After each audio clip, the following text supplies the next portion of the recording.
আজকে আমি অনিচ্ছা সত্ত্বেও কিন্তু বউ সেজে ফেললাম। অনেকে তো দেখছিলেন আমি সেদিন শাড়ি পরছিলাম। তো শাড়ি পরার পরে ঘরে এসে যখন বসেছিলাম, বসে মোবাইলটা একটু টিপতেছিলাম, তখনই আমার ননদ এসে বলে, ভাবি তুমি এগুলা পরো। অনেকবার করে বলতেছিল পরার জন্য, শাড়ি পরা ধরে শুরু করছে, ভাবি এগুলা একটু পরো, দেখো কেমন লাগে, একটু পরে দেখো। বারবার বলার পরে তারপর ভাবলাম যে একটু পরি। তো পরতেছিলাম আর ভীষণ হাসি পাচ্ছিল। তো এই জায়গায় ও আমার সবকিছু গয়নাগাটি এনে দিছিল, ওর বিয়ের গয়না ছিল সব এই জায়গায়। তো অনেক যত্ন করে রেখে দিচ্ছিল। আর আমি যেহেতু ওর শাড়িটাই পরছিলাম, আর এই শাড়িটা হচ্ছে আমার শাশুড়ি ওকে কিনে দিছিল বিয়ের সময়। তো এই শাড়িটা যেহেতু পরছিলাম আর বারবার করে বলতেছিল একটু গলার চেন পরতে, তো সবগুলোই ধরে নিয়ে আসছে। আর আমি ভাবলাম এখন একটু পরি। আর আমাদের তো ভিডিও করা শেষ, জাস্ট আমি একটু বসেছিলাম। জিমের আব্বু যেহেতু ঘুমাইছিল, তো ভাবলাম ও একটু শাড়ি পরছে আর ওকে দেখাবো না, তাই চুপ করে বসেছিলাম। ঘুম থেকে উঠে ওকে দেখাবো। আর এখানে হচ্ছে ওর ফোনে সব ছবিগুলো তুলছিল, তাই আমাকে দেখাচ্ছিল। আর এই ছবিগুলো এত সুন্দর করে তুলছে না, আর হচ্ছে অনেক সুন্দর ছবি তুলতে পারে। আর ওই কি একটা অ্যাপ দিয়ে তারপরে ছবিগুলো তুলছিল, একবারে সাদা ধবধবা করে দিছিল আমাকে। আর আমার তো এরকম ছবি তুলতে একদমই ভালো লাগে না, আমি যেরকম সেরকমই আমি থাকতে বেশি ভালো লাগে।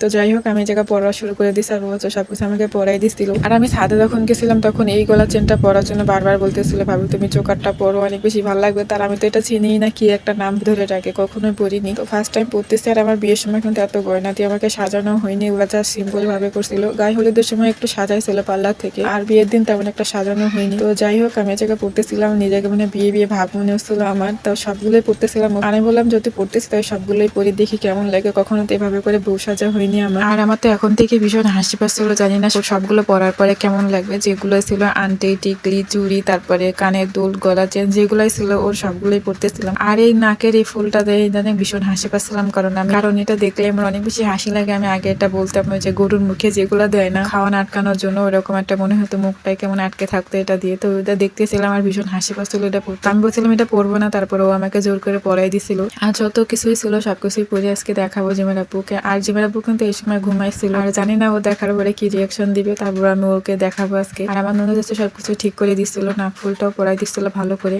দেখেন আমাকে কেমন লাগতেছে, নতুন বউ বউ লাগে। আনতে প্রায় 12 বছর আগে একটু বউ সাজছিলাম, আর এখন তো প্রায় অনেক বছর হয়ে গেছে, তারপর একটু বউ সাজতে সবকিছু পড়তেছিলাম, জানি না কেমন লাগতেছে। তো মেকআপ ছাড়াই পরি, আর আমি তো একদম মেকআপ করি না, কখনোই করিনি। আর আজকে সবকিছু পরে তারপরে জিমেন আব্বুকে সারপ্রাইজ দিব, জানি না ওর রিয়াকশনটা কেমন হবে। তো ফাইনালি আমার সবকিছু পড়া শেষ, আর এখন নাক ফুলটা ঠিক করার পরে চুড়িটাও পরাই দিবে। তো কেমন লাগতেছে বলেন, এখন শুধু মাথায় কাপড় দিলে একবারে বউ বউ লাগবে। তো আমার ননদ হচ্ছে চুড়িটা পরাই দেওয়ার পরে ও ওর একটা ওড়না আনতে গেছিল, ওড়না দিয়ে নাকি আজকে বউ সাজাই দিবে। জিমের আব্বু সামনে ভাবে ধরে নিয়ে যাবে আমাকে। আর এই কথা শোনার পরে আমার এত বেশি হাসি পাচ্ছিল, আজকে জানি না আমার কিসে ধরছে, আর এত খুশি ছিলাম আজকে আমি। আর অনেকদিন পরে আমি শাড়ি পরছিলাম, শাড়ি পরতে এমনিতে আমার অনেক বেশি ভালো লাগে, আর এখন তো আরো বেশি ভালো লাগে শাড়ি পরতে আমার। তো যাই হোক, কেমন লাগতেছে জানি না, যেহেতু ঘরের ভিতরে ভিডিওটা করছিলাম, অনেক বেশি অন্ধকার ছিল, অন্ধকারের ভিতরে হঠাৎ করে ক্যামেরাটা চালু করে দিচ্ছিলাম। যেহেতু করতেছিলাম তাই ভাবলাম একটু ভিডিও করে রাখি। আর আমার ননদ হচ্ছে সবকিছু পড়ানোর পরে এখন জিমের আব্বুকে রাখতে যাবে। আর এই সময় কিন্তু জিমও ঘুমাইছিল, তাই অত বেশি বিরক্ত করতেছিল না। তো ফাইনালি আমার সবকিছু পড়া শেষ, আর আমি এই জায়গা থেকে একটু চুল বার করে দিচ্ছিলাম। সবাই দেখি চুল এভাবে বার করে দিই একটু ফ্যাশনের জন্য, তাই ভাবলাম আমি একটু বার করে দিই। আর সাথে আমার ননদ এসে একটু বার করে দিচ্ছিল, চুলগুলো বারবার খালি ফ্যানের বাতাসে উড়ে উড়ে চলে যাচ্ছিল। আর আমার ননদ হচ্ছে সবাইকে সাজাতে অনেক বেশি পছন্দ করে। আমার দাদি নানি যেই আসতো না, তাকে অনেক পুতুলের মতন করে সাজাতো, মেকআপ করাই দিত, শাড়ি পরাই দিত, এভাবে করে সাজাতো, ওর অনেক বেশি ভালো লাগতো। তো আমি যেহেতু শাড়ি পরছিলাম, তাই ভাবলো আমাকে ওইভাবে করে সাজাবে আজকে, একবারে নিজের মনের মতো করে সাজাই সাজাই দিচ্ছিল। দেখেন উন্না হইনা আমাকে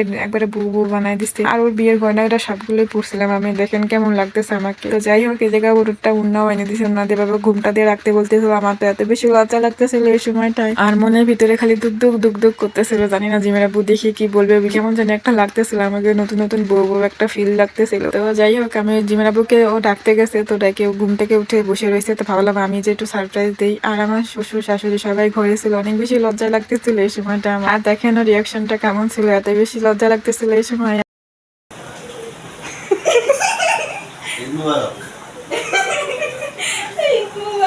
কিরম লাগতেছে